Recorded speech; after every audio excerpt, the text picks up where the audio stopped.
అసలు సీతాపహరణానికి రావణ సంహారానికి కావలసినటువంటి పునాది వేసిన వారెవరు అంటే అగస్త్య మహర్షి వేశారు.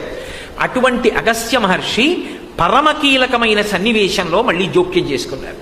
ఎప్పుడు అంటే రామరావణ యుద్ధం జరుగుతున్నప్పుడు రావణుడు సేద తీరి వచ్చి రథంలో కూర్చుని మళ్ళీ యుద్ధానికి సన్నద్ధమవుతుంటే ఈ యుద్ధంలో ఎలా గెలవాలనేటటువంటి చింతతో రామచంద్రమూర్తి కించిత్ బడలినట్టు కనపడుతుంటే అప్పుడు ఆదిత్య హృదయాన్ని ఉపదేశం చేయడానికి వచ్చాడు.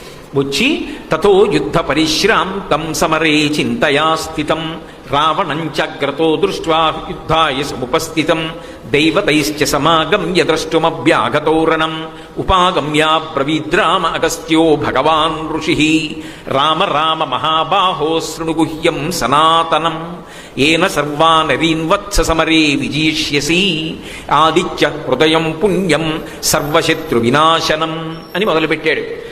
ఆయన ప్రారంభం చేస్తూనే గబగబా పైనుంచి కిందకి దిగొచ్చాడు. దిగొచ్చి తతో యుద్ధ పరిశ్రాంతం ఆదిత్య హృదయాన్ని మహర్షి ప్రారంభం చేసినప్పుడు తత్ శబ్దంతో మొదలుపెట్టారు.